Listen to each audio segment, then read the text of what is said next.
Jadi intinya gini, Basnas dan Ganjar itu sudah bekerja sama sejak lama. Zakat ASN Pemprov Jawa Tengah disalurkan ke Basnas untuk pengentasan program kemiskinan. Gotong royong bersama Pemprov, Basnas, Pemkab, Pemkot, dan CSR ini udah membangun 1 juta lebih rumah warga miskin. Juga untuk bangun masjid, musola, madrasah, pondok pesantren, dan ya selain sebagainya lah. Nah, pembenci Ganjar ini nggak akan pernah mau mengakui ini. Bahkan nyari-nyari celah untuk nyinyir terus.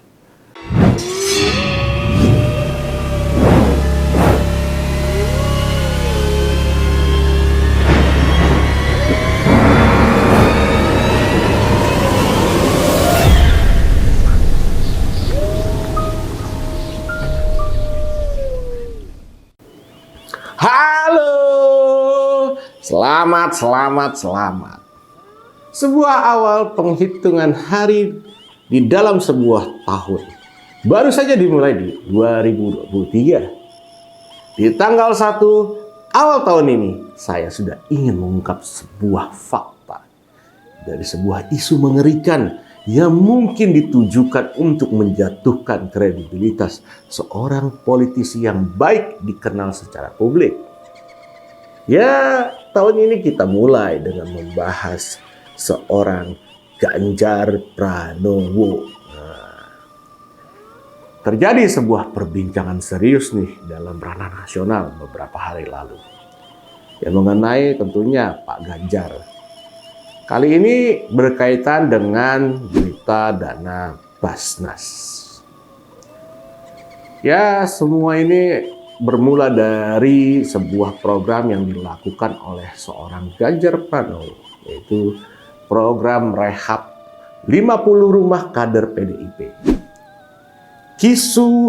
Kisah isu yang digoreng oleh sekelompok orang yang gak suka terhadap sosok Pak Ganjar ini. Gak cuma di saat hari-hari biasa. Ini digoreng sampai saat liburan akhir tahun seperti sekarang. Nah, saat dimulainya program rehab ini sih sebenarnya gak ada masalah. Karena mereka adalah kader grassroots yang memang dikatakan miskin dan rumahnya gak layak huni.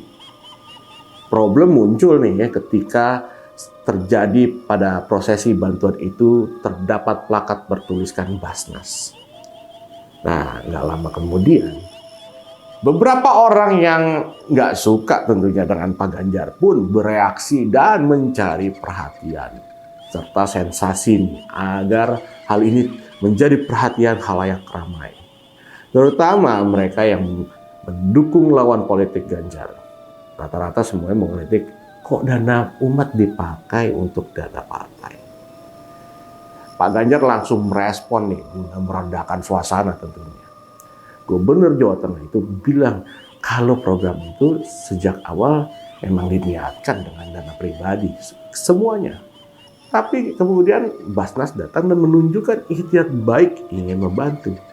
Dan sekarang daripada terus jadi polemik, digoreng macam-macam narasi oleh orang-orang yang nggak suka Pak Ganjar. Akhirnya Pak Ganjar bersikap dengan mengalihkan dana Basnas itu untuk membantu warga lainnya. Seharusnya sih ya, udah nggak ada masalah lagi. Seharusnya udah kelar nih semuanya, ya nggak sih? Tapi ternyata nggak buat mereka yang suka dengan kegaduhan. Para oposan dan buzzer lawan politik Pak Ganjar terus menyerang dengan serampangan. Ya karena mungkin udah lama nih nggak ada bahan untuk seorang politisi berambut putih itu. Mumpung sekarang ada bahan, yo dimaksimalkan. Oke, ini udah ada klarifikasi ya sebenarnya dari Pak Ganjar sendiri bahwa dana rehab itu memang awalnya semua pakai dana pribadi. Tapi ternyata Basnas mau ikut bantu. Sebenarnya dari sisi aturan ini nggak ada yang dilanggar.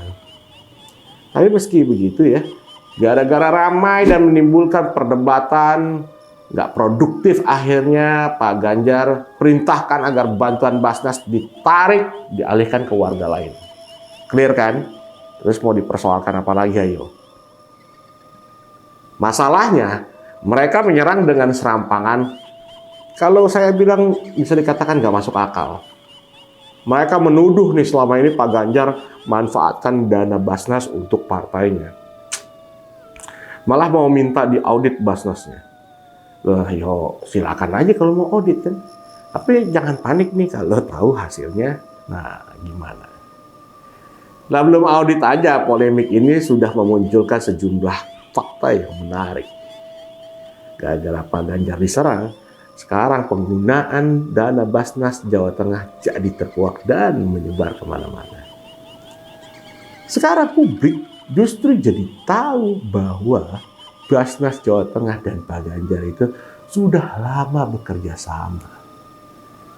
Publik jadi tahu karena Ganjar, Basnas Jawa Tengah juga jadi pengumpul zakat ASN terbanyak se-Indonesia. Nah, pengumpulan zakat ASN di Jawa Tengah dari Januari hingga Oktober 2022 itu mencapai 57 miliar loh. Masih ada 2 bulan yang belum dihitung. Tapi jumlah sampai Oktober 2022 aja ini udah sampai setara dengan total zakat ASN Jawa Tengah pada 2021. Padahal dulu di masa awal Pak Ganjar menjabat, zakat ASN per tahun hanya 110 juta. Luar biasa kan peningkatannya. Nah, tren peningkatan itu disebabkan oleh Pak Ganjar yang mengeluarkan SK Gubernur penghimpunan zakat dari penghasilan ASN Pemprov. Pertanyaannya, dana sebesar itu sebenarnya mau digunain buat apa sih? Buat apa aja? Kalau orang yang nggak suka pasti udah nyinyir nih. Paling untuk bangun rumah kader PDIP. Gitu tuh kalau cuman HP-nya doang yang smart tapi orangnya bodoh. Coba deh di browsing ya.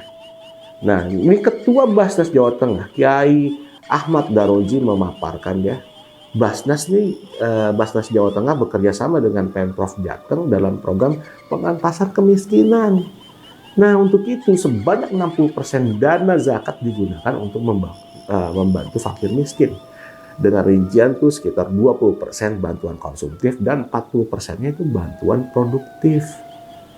Ya kegiatan itu macam-macam. Yang utama udah pasti ya kan, rehab rumah yang udah layak huni. Kemudian di tahun 2021 Basnas Jawa Tengah menggelontorkan sekitar 3,2 miliar untuk membangun 318 rumah yang nggak layak huni di Banyumas, Banjarnegara, Pemalang, daerah Brebes, dan lain-lain. Kalau sejak 2013 sampai 2014 sudah ribuan rumah warga yang miskin dibangun dengan dana Basnas. Nggak peduli dia itu pendukung Ganjar apa bukan. Partainya PDP, Demokrat, PKB, Gerindra, P3, Nasdem, atau PKS sekalipun. Ya kan? Kalau rumahnya nggak layak huni ya dibantu semua. Asal memang mereka seorang yang tergolong mustahik, warga Jawa Tengah dan layak dibantu, itu aja deh. Basnas dan Ganjar itu sudah bekerja sama sejak lama. Zakat ASN Pemprov Jawa Tengah disalurkan ke Basnas untuk pengentasan program kemiskinan. Gotong royong bersama Pemprov, Basnas, Pemkab, Pemkot, dan CSR ini udah membangun 1 juta lebih rumah warga miskin. Juga untuk bangun masjid, musola, madrasah, pondok pesantren, dan ya selain sebagainya lah. Nah, pembenci Ganjar ini nggak akan pernah mau mengakui ini. Bahkan nyari-nyari celah untuk nyinyir terus. Pak Ganjar ini pemimpin yang nggak anti kritik. Tahu kalau bantuan Basnas untuk kader PDIP jadi kontroversi, akhirnya meminta bantuan itu ditarik aja dan diserahkan ke warga lain. Padahal beliau tahu kalau bantuan itu ya nggak salah. Tapi daripada jadi polemik terus. Dan bantuan kepada yang berhak akhirnya jadi tertunda-tunda, ya mending ditarik diganti dana pribadi semuanya. Beres kan? Nah, Pak Ganjar ini benar-benar ya, kalau saya bilang nih pemimpin yang mau mendengar. Meski jelas secara aturan nggak ada yang dilanggar, tapi demi kebaikan bersama ya dana Basnas akhirnya dialihkan saja untuk warga lain gitu loh.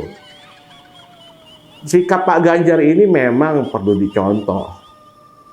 Ya, dengan menarik dana Basnas berarti dia nggak mau memperpanjang polemik tentunya. Jadi tahu sekarang kenapa Jawa Tengah sejak 2013 bisa merehab 1 juta rumah lebih, ya kan, rumah warga miskin. Nah, ini karena Pak Ganjar fokus kerja dan nggak peduli dengan suara-suara yang meragukannya. Oke lah, karena sebab itu ya, saya nih secara pribadi sih makin yakin untuk mendukung Pak Ganjar di pemilu 2024. Kalau kalian gimana? Ya, oke lah ya. Kita tahu bahwa semua nih bisa melakukan manuver apa aja. Dan itu biasa dalam perpolitikan. Di Indonesia, horornya politik tuh ya kayak gini.